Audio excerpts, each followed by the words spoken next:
got a couple of big hits. After that center fielder made that great catch, we still came back and punched in a couple of runs. But then, just some really, really big mistakes made as far as the count 1-2-0-2, giving up home run balls on elevated breaking balls that are supposed to be in the dirt, supposed to be chase type pitches. And, it all happened with 2 outs. I think most of their runs early happened with 2 outs. But credit to them. They came out swinging and they got after it. They pitched extremely well. We didn't pitch very well at all after we took Hunter Holland out. And, towards the end, we just basically put those freshmen out there and gave them another opportunity. And some of them did the same thing they did last weekend, which was not throw the ball over the plate. Holland was a little bit shaky there in the first, but really settled in. What happened in the first, and how was he able to get back on track? Yeah, he hasn't really shown us that all year since he's been here, going back into the fall, where he's ever had a streak where he kind of was wild like that. I don't know, but what he did is once he got through that inning, because they're one big hit away from busting in 3-4 runs in that first inning, which would have been a tough for us to come back today, especially with the wind blowing in the way it is from right. But he got out of it, and it seemed like that got him a little momentum. Then he kind of cruised there for about 3 or 4 innings and kept his pitch count down where he could give us 5 innings for the most. I think that's about what he gave us. So, that was good for him to get through the first and then pitch well. Quick innings by your offense today. Yep. What did you make of your approach offensively? Well, I guess looking back on it, you can talk about all you want. We swung early and we didn't get hits. Now we did hit a lot of balls hard, but even hard ground balls to short or to center or wherever it was, it just really kept his pitch count down. We never could string anything together.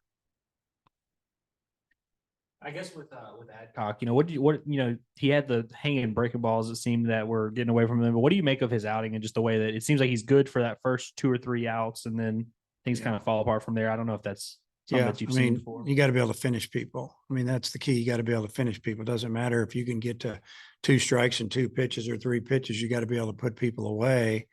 And obviously, he'd throw you a good breaking ball and it looked really good. And then when he had 2 strikes, he hung 2. And they were hung from the time they came out of his hand. You could see it from the side. It was, just mistakes. Instead of burying one in the dirt, try to get a chase, let the catcher work for you and block a pitch. I think he gave up a double to right center with a couple of strikes on a fastball, and give their hitter a little bit of credit. He went oppo with that pitch, but it was still, there were 2 strikes, no balls. You can go outside the zone a little bit. We just got to get better. Just overall, what do you think of the test that Eastern Illinois gave you guys this weekend? Obviously a veteran lineup, and we saw that today. Just overall, how good do you think this weekend was for your team as far as assessing where you guys are moving forward? They definitely played us very tough all 3 games. Maybe if you look at just see the final score in game 1 and 2, and you weren't here, you think, got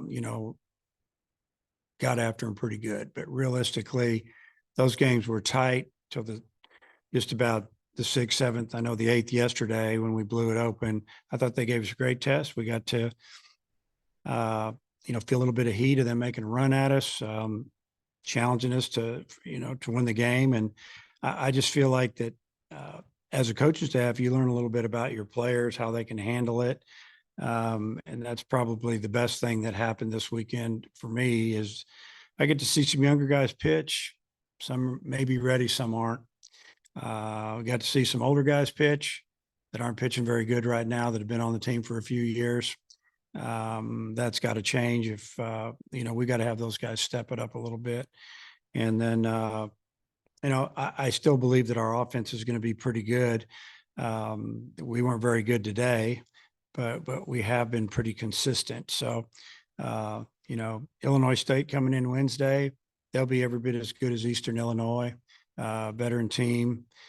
They're winning, and we'll have to be ready for them. And then the team we have coming in this weekend is a team that's been to a regional a little bit, and they're not scared. I know they beat Kentucky yesterday. I don't know how it went today, but we got to find a few more pitchers. And right now, we got about 4 guys, that maybe 4.5, that we can go to, and after that, it hadn't gone great. Zach Morris is one of those veterans you alluded to. He was so good for you last year. What's different this year from last year? I don't know. You're gonna have to talk to him about it. I don't know what's going on. I guess from the side, it looks like his location is not very good. You gave a couple of freshmen their first starts today, Robinette and Neville. How did you think they did today? Robinette did great, in my opinion. I mean, he smoked the ball opposite field. He also lined out to left field, opposite field on a changeup.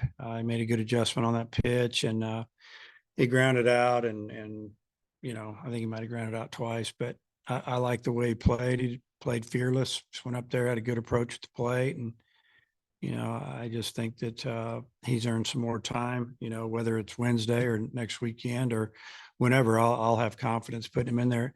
Neville, he got himself out on some good changeups. Went down and swung at some low pitches, and didn't have a great, didn't really have really good at bats.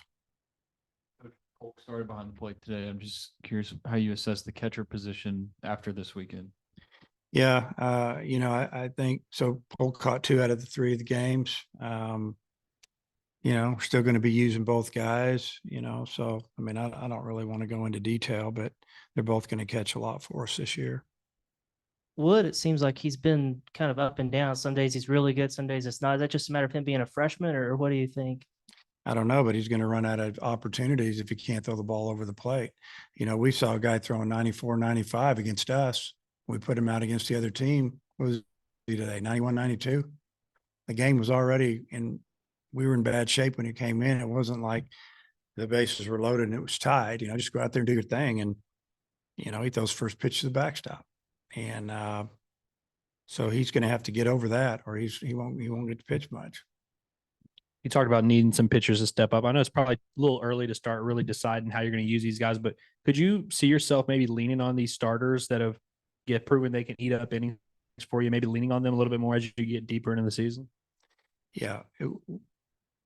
I mean, they've got to get their pitch counts up a little bit where they can do it. You can also just say, hey, I'm only going to announce my starter on Friday and everybody's on deck. Let's just go try to win today. And I'm not going to tell you you're starting. If we tell you to pitch in the middle of the week, pitch in the middle of the week. Bring you in the bullpen on Friday, put you in the bullpen. If you're available on Sunday, we'll start you then. I mean, this is the stuff you see when you don't see guys out of the bullpen not getting it done. Do you have any idea who you might start on Wednesday? No, not at this time. Obviously, I'll go back and talk with the coach about it. And I don't know. I don't know right now. Okay.